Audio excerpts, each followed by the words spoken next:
Hello students, in the last lecture we completed about the acid-base theories given by different scientists.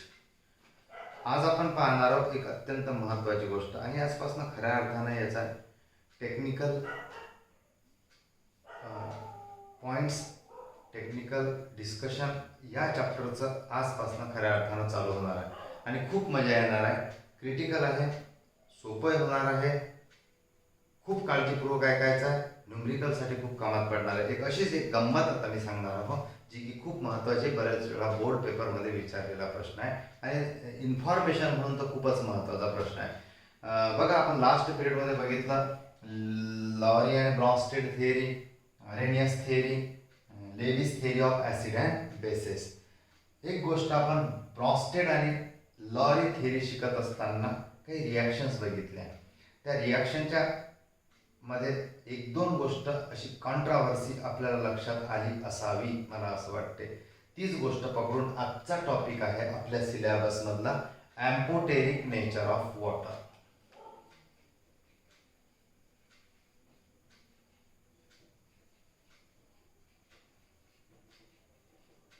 काय सांगतोय amphoteric nature of water हा शब्द? या शब्दाचा direct अर्थ सांगण्याआधी मी काही रिॲक्शन एक्सप्लेन करतो, लगेच कळून जाईल की amphoteric nature of water, water how shows the amphoteric nature in many biological reactions, chemical reactions. The water is used as an universal solvent. Most of the substances can be ionizes in water. So related to that, water is a most important solvent in the chemistry. आणि या वॉटरचं काय असं nature आहे याच्या बाबतीत या चॅप्टरमध्ये थोडक्यात जी माहिती आपल्याला दिलेली आहे ती दिलेली आहे या हेडिंगमध्ये, एम्फोटेरिक नेचर ऑफ वॉटर या टॉपिकमध्ये. Just consider the one reaction according to Bronsted and Lowry theory. You know that H2O plus HCl gives H3O positive plus Cl negative. The second reaction is H2O plus NH3 gives NH4 positive plus OH negative. Just observe and remember the Bronsted and Lowry theory.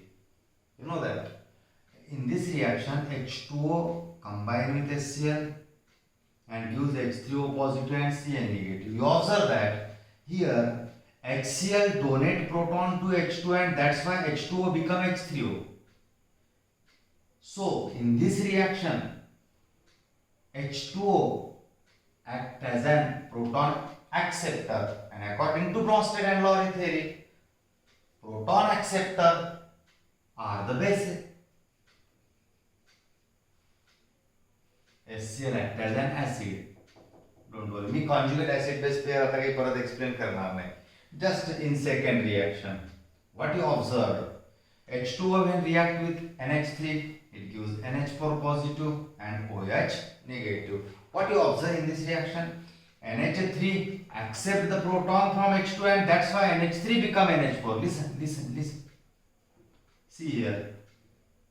And therefore water become proton donor.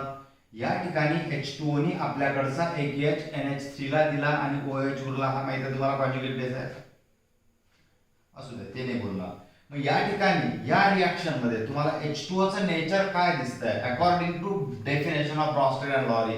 हा तर acidic आहे, हा base झाला कारण हा proton acceptor, जो base असतो, proton donor हा ऍसिड असतो, ब्रॉन्स्टेड ऍसिड असतो. त्यामुळे या दोन रिएक्शन मधली कॉन्ट्रावर्सी काय लक्षात येत आहे बरं तुमच्या, की H2O या रिएक्शन मध्ये बेस म्हणून काम करतो, H2O या रिएक्शन मध्ये ऍसिड म्हणून काम करतो. Such a nature of water is actually called as amphoteric nature of water. So what is meant by amphoteric nature of water? The water act as an acid as well as base in some reactions. Means water have dual nature. in some reactions, different reactions.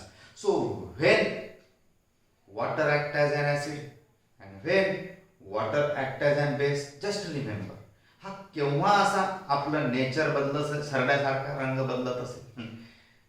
Water केव्हा acidic nature दाखवतो, water केव्हा basic nature दाखवतो. In simple language, water act as an base means water हा acidic as well as basic nature.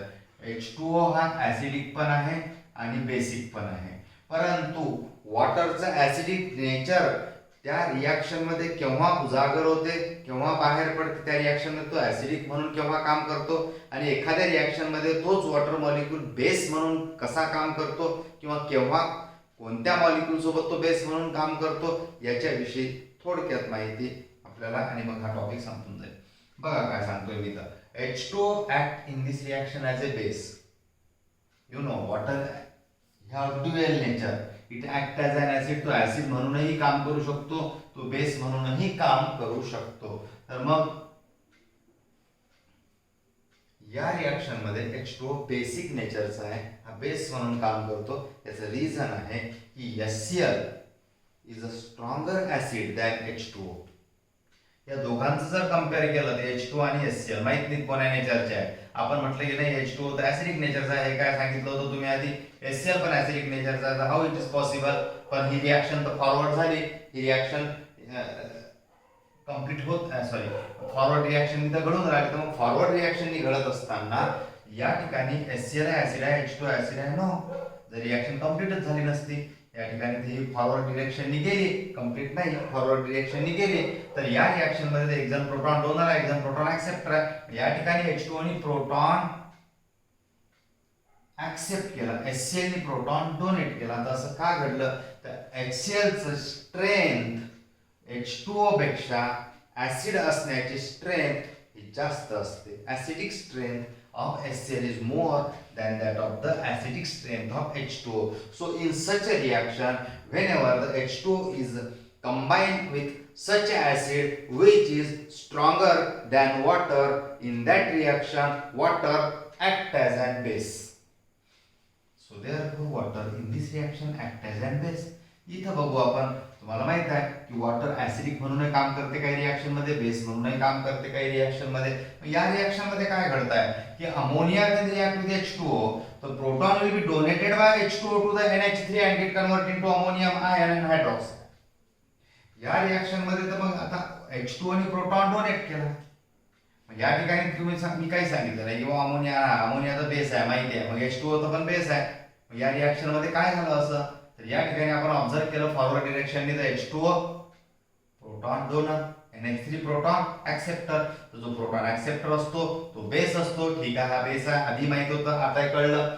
हा H2O act as an acid how and why, तर याचं reason असं आहे की H2O समजा बेस आहे, NH3 बेस आहे, तर as we compare the strength of basic nature of both the compound, it is observed that the strength of basic nature of ammonia is more stronger than that of H2O, and therefore in such a reaction water act as an acid. याचा थोडक्यात सांगतो मराठीत की water हा acid म्हणून काम करतो अशा मॉलिक्यूल सोबत ज्या मॉलिक्यूलची बेसिक स्ट्रेंथ त्याच्यापेक्षा जास्त असते. वॉटरला दोन्ही नेचर आहे, परंतु वॉटरच्या बेसिक नेचरपेक्षा अमोनियाची बेसिक स्ट्रेंथ जास्त असल्यामुळे तो त्या ठिकाणी ऍसिड म्हणून काम करतो त्या रिएक्शन मध्ये. आणि अशा रिएक्शन मध्ये ज्या ठिकाणी वॉटरची ऍसिडिक स्ट्रेंथ तो ज्याच्यासोबत कंबाईन होऊन राहिला त्याच्यापेक्षा जर कमी असेल तर त्या ठिकाणी तो बेस म्हणून काम करतो. Such a dual nature of water is called as amphoteric nature of water. Remember very carefully. And here we finishes about the topic that amphoteric nature of water.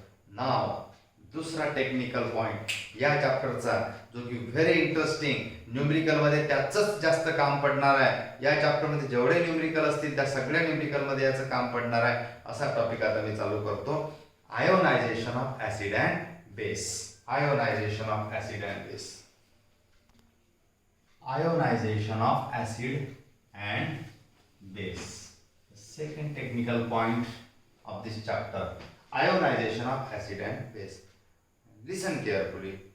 According to Arrhenius concept of acid and bases, when substance is dissolved in water gives H positive ion called as acid, and the substance which when dissolved in water gives OH negative ion are called as bases. You know very well that all about the Arrhenius concepts of acid and bases.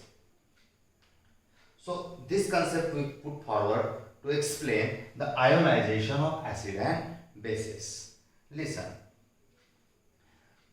These acid and bases are classified into two major types. Depends on the extent of their dissociation in aqueous solution.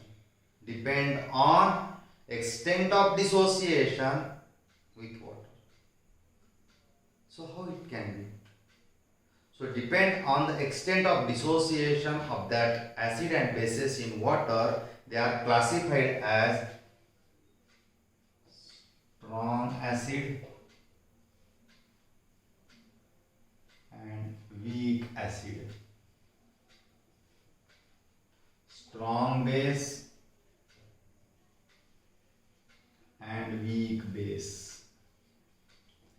So depend on the extent of their dissociation, किती प्रमाणात ते पाण्यामध्ये टाकल्यानंतर dissociate होतात, after that ionisation त्यांचं होते, याच्या एक्सटेंटवर, याच्या प्रमाणावर तो ऍसिड स्ट्रॉंग आहे की वीक आहे, तो बेस स्ट्रॉंग आहे की वीक आहे हे ओळखता येते. तर बघूया आपण. जनरली डिरेक्ट इन्फॉर्मेटिव्ह टॉपिक आहे हा, डिरेक्ट इन्फॉर्मेशन दिलेले आहेत तुम्हाला आणि त्यामुळे इझी जाणार आहे. तर मग आता बघूया आपण. पहिले ऍसिडच्या बाबतीत एक्सप्लेन करतो आणि लगेच मग बेसच्या बाबतीत एक्सप्लेन करतो आणि फिनिश. स्ट्रॉंग ऍसिड कोणाला म्हणायचं मग? स्ट्रॉंग ऍसिड अरेनियसने सांगितलं की पाण्यात टाकल्यानंतर H पॉझिटिव्ह आयन देणारे ऍसिड असतात. मग तो वीक असो का स्ट्रॉंग असो, H पॉझिटिव्ह आयन देणार म्हणजे देणार, वीक असो की स्ट्रॉंग असो. बरं, मग आता स्ट्रॉंग ऍसिड कोणाला म्हणायचं, वीक ऍसिड कोणाला म्हणायचं? ऍसिड कोणाला म्हणतात ते माहित झालं की पाण्यात टाकल्यानंतर H पॉझिटिव्ह आहे, कारण हा टॉपिक एक्सप्लेन करत असताना आपण मदत घेणार आहोत अरेनियसची. Strong acid are the substances, H ion containing substances are the substances which when dissolved in water they dissociate completely, they ionizes completely when they dissolved in water and gives large number of ions. Therefore such acids are called as strong acid. The acid or the hydrogen ion containing substances or the acids which when dissolved in water they dissociate almost completely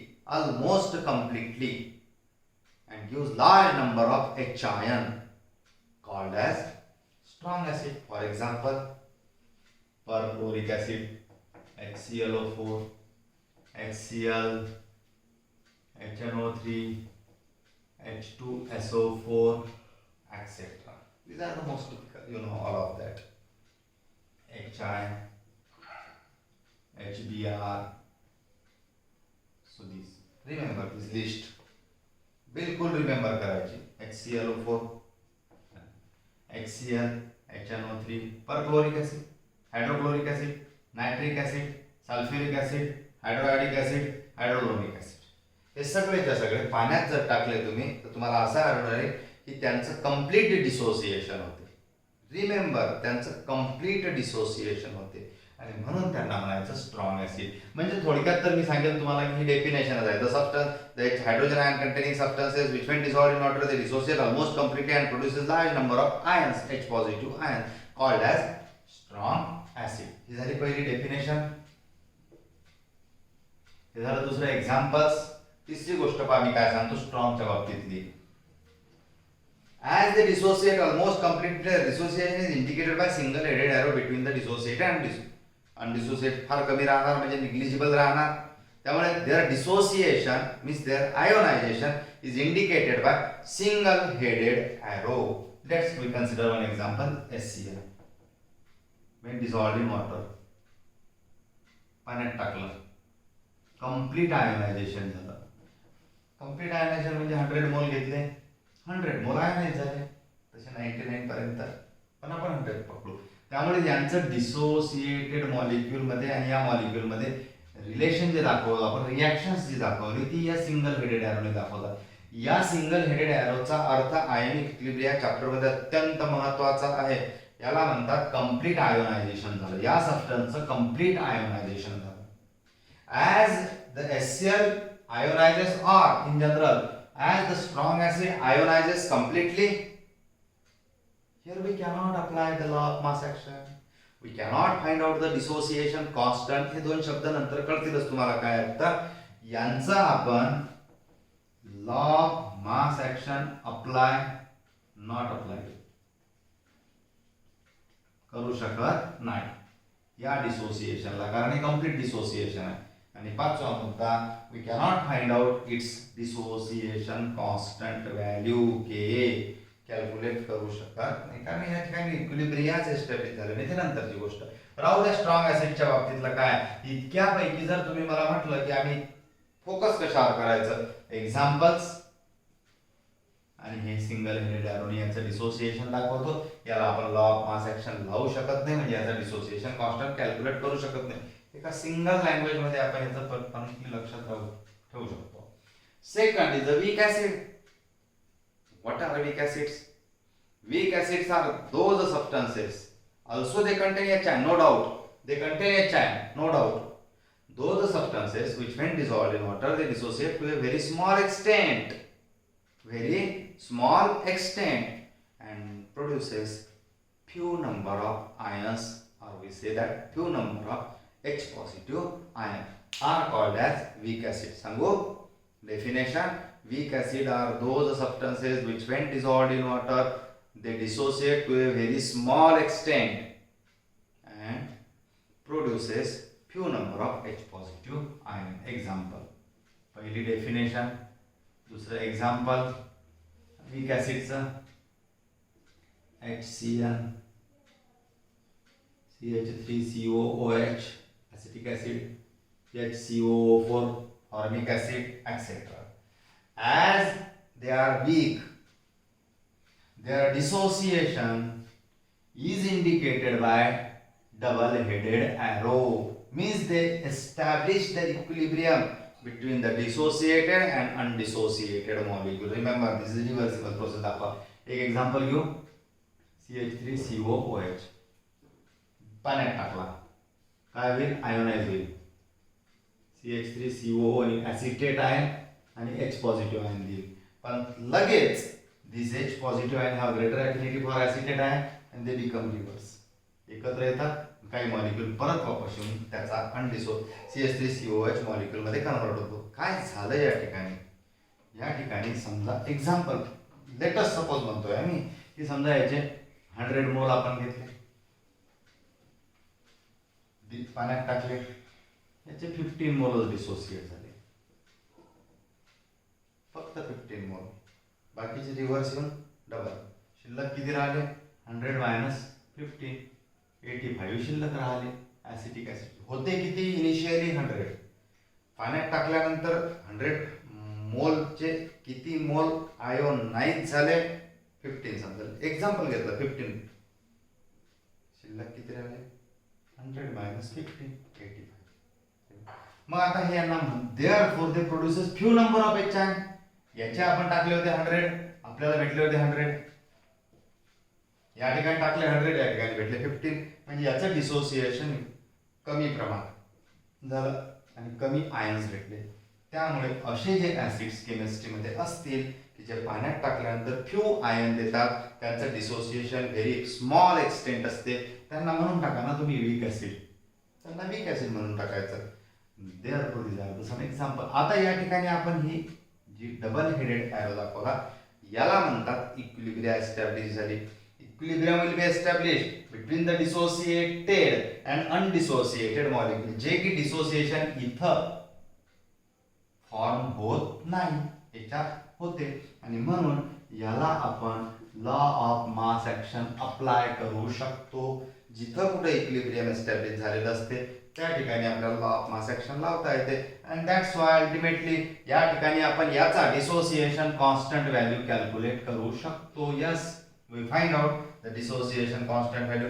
याचा नाही, याचा determine करू शकतो. Equilibrium will be established.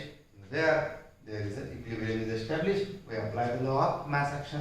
हे determine करू शकतो. के काय असते, हे लॉ ऑफ मास ऍक्शन काय असते, या गोष्टी काही 11th मध्ये झालेल्या आहेत, काही आता पण पाहणार, आपण एक्सटेंड करणार आहोत. मग आता असं same to same weak bases साठी, स्ट्रॉंग बेसिस साठी जस्ट रिमेंबर थोडासाच बदल करतो या ठिकाणी. बिलकुल सिमिलर आहे आणि फास्ट घेतो, बिलकुल वेळ लावत नाही तुम्हाला. हा, याच्यात एक्झाम्पल मात्र चांगले लक्षात ठेवावे लागणार, हे अत्यंत महत्वाचं. चला फटाफट फटाफट सांगा तुम्ही आता. सिमिलर आहे, बेस, बेस. स्ट्रॉंग बेस कोण असतील तुम्हाला माहित आहे का? अरेनियस थिअरीला खूप फॉरवर्ड करून राहिलो आपण हे शिकत असताना. Those substances which when dissolved in water they use OH negative ion called as base according to Arrhenius theory. बरं, माझा एक स्ट्रॉंग बेस कोणते? Those substances which when dissolved in water they dissociate almost completely and produces large number of OH negative ion are called as strong base. Large number of OH negative ion. That substances are called as strong acid. Example: LiOH, NaOH, KOH, etc. As they are strong base, their dissociation is denoted by single headed arrow. काय अर्थ होतो रे याचा? की 100 मोल घेतले, 100 पैकी 99 जवळपास dissociate झाले, त्यामुळे हे ऑलमोस्ट कंप्लीट डिसोसिएट झाले आणि म्हणून त्यांचं डिसोसिएशन सिंगल हेडेड एरोने दाखवतात. लॉ ऑफ मास ऍक्शन आपण यांना अप्लाय करू शकत नाही आणि याचा KB dissociation constant of base आपल्याला नाही डिटरमाइन करता येणार. चला वीक बेस कडे. एक्झाम्पल खूप महत्वाचे. LiOH, NaOH, KOH असे जे काही एक्झाम्पल्स असतात ना, थोडे चांगले लक्षात राहू देत जा स्ट्रॉंग बेसच्या बाबतीतले. चला बरं, वीक बेस तो काय असतात तर weak base are those substances which when dissolved in water use few number of OH negative ion and they dissociate to a very small extent. Again simple है. Example: NH4OH, MgOH by 2. आणखी सांगता येईल आपल्याला AlOH by 3. हा तर generally एम्प्रिक असतो. चला, these are the weak bases. They dissociate to a very small extent and produces few number of ion. Again one example. आता हा घेतला आपण 100 मोल घेतले, ते समजा 15-20 डिसोसिएट झाले, शिल्लक किती राहिले? समजा 20 डिसोसिएट झाले असतील तर 80 जसेच तसे राहिले, म्हणजे मॅक्सिमम जसेच्या तसेच राहतात. आयन NH4OH च्या फॉर्म मध्येच राहतात आणि आपल्याला OH निगेटिव्ह आयन कसे भेटतात? फ्यू. आणि त्यामुळे असे जे वीक बेस असतात त्यांच्यामध्ये इक्विलिब्रियम एस्टॅब्लिश होते. डिसोसिएटेड हे आणि अनडिसोसिएटेड हे जसेच्या तसे त्या सोल्युशन मध्ये, पाण्या वॉटर सोल्युशन मध्ये राहिले ते, यांच्यामध्ये रिॲक्शन दाखवत असताना आपल्याला रिव्हर्सिबल दाखवावी लागते, म्हणजे इक्विलिब्रियम एस्टॅब्लिश होते.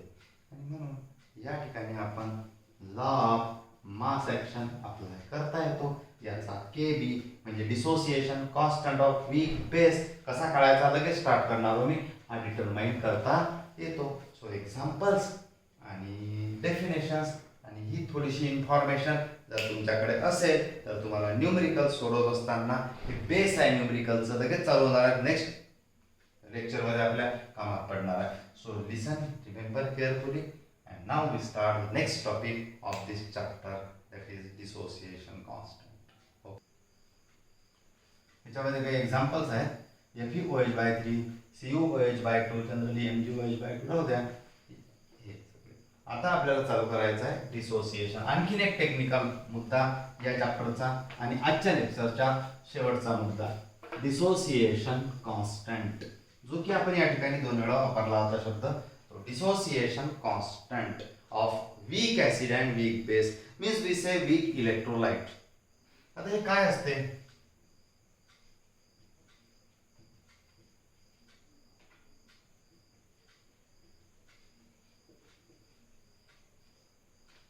डिसोसिएशन कॉन्स्टंट काय असते तुम्हाला सगळ्यांना माहित आहे. डिसोसिएशन कॉन्स्टंट याची मी सगळ्यात पहिले तर डेफिनेशन सांगतो की dissociation constant is a constant applied to the dissociation of equilibrium of weak acid and weak base. काय असते हे डिसोसिएशन कॉन्स्टंट कशा प्रकारचा असतो? सो जस्ट कन्सिडर याचे एक जनरल एक्झाम्पल ऍसिड याचे नावाचं कोणतं तरी एक वीक ऍसिड आहे. कन्फर्म पहिलेच आपण त्याला वीक ऍसिड म्हणून टाकू. वीक ऍसिड आहे. कशावर मध्ये वीक ऍसिड आहे की पाण्यात टाकल्यानंतर ते इक्विलिब्रियम एस्टॅब्लिश करते. Double headed iron H positive ion plus ए निगेटिव्ह आयन देते. या ठिकाणी इक्विलिब्रियम एस्टॅब्लिश झाले. इक्विलिब्रियम एस्टॅब्लिश झाल्यानंतर या इक्विलिब्रियमला एक कॉन्स्टंट असतो. एक कोणत्यातरी ठिकाणी याचं डिसोसिएशन चालू झालं पाण्यात टाकल्यानंतर 100 मोल होते. 1 मोल आयनाइज झाला, 2 मोल आयनाइज झाले, 3 मोल आयनाइज झाले, 4 मोल 15 मोल आयनाइज झाले आणि त्यानंतर काय होते यांचं dissociation shift in the backward direction. Shifting चालू झालं. मग एक अशी वेळ येते की त्या ठिकाणी the rate of forward reaction rate of backward reaction equal होत असतो. इक्विलिब्रियम अचीव झाले त्या ठिकाणी आणि ती त्या कोण्या पॉइंटला इक्विलिब्रियम एस्टॅब्लिश होते त्या ठिकाणी आपण अप्लाय करू शकतो डिसोसिएशन कॉन्स्टंट. हा dissociation constant for the weak acid is denoted by letter Ka. Ka is the dissociation constant applied to the equilibrium of weak acid. Dissociation of equilibrium of weak acid and it is denoted by Ka. The dissociation constant applied to the dissociation of equilibrium of weak acid Ka. कसं mathematically determine करायचं? तर Ka is nothing but the product of concentration of product. Chemistry मध्ये square bracket म्हणजे concentration. Concentration of H ion into concentration of A negative ion म्हणजे product आहेत या रिॲक्शनचे upon concentration of reactant H. This is the dissociation constant of weak acid. For example जर एखादं example सांगितलं मी CH3COOH dissociate झाला आणि आपल्याला भेटला CH3COO निगेटिव्ह आणि H पॉझिटिव्ह आहे. अप्लाय करायला डिसोसिएशन कॉन्स्टंट कसा लावाल? The equilibrium the constant applied to the equilibrium of dissociation of weak acid Ka म्हणजे कोणासाठी? ऍसिटिक ऍसिडसाठी. किती राहणार? Concentration of acetate ion square bracket मध्ये CH3COO negative into H positive upon CH3COOH. So this is the याचं concentration किती दिलेलं असते, याचं कॉन्सन्ट्रेशन किती दिलेलं असते ते आपण डिटरमाइन करू शकतो. and this is called as dissociation constant of weak acid. Just consider now another example, dissociation constant of weak base. Second topic, dissociation constant for weak base. Let us suppose BOH general मध्ये कोणता तरी हा weak base आहे. Confirm हा weak base आहे. तर सांगा हा वीक बेस केव्हा होईल? जेव्हा पाण्यात टाकल्यानंतर हा dissociate to a very small extent and produces few number of B positive ion and OH negative ion. या ठिकाणी H आणि OH ला आपण कन्सिडर जास्त करणार कारण हा कन्सेप्ट आपण अरेनियसचा ऍसिड बेस कन्सेप्टला पुट फॉरवर्ड करून राहिलो. मग आता BOH equilibrium the constant applied to the dissociation of equilibrium of weak base म्हणजे काय? तर इक्विलिब्रियम कॉन्स्टंट Kb या ठिकाणी स्मॉल b कारण हा बेस आहे. Kb is equal to product of concentration of product B positive into OH negative ion concentration upon concentration of reactant that is BOH. This is the dissociation constant of weak base. चला एखादं example घेऊ. सांगा मला एखादा कोणता तरी weak base तुमच्या NH4OH पाण्यात टाकला, काही मॉलिक्यूल आयनाइज झाले, NH4 दिलं आणि OH निगेटिव्ह आयन मिळाले. काही वेळानंतर ही रिॲक्शन बॅकवर्ड डायरेक्शनने शिफ्ट झाली, कुठेतरी इक्विलिब्रियम एस्टॅब्लिश झाली.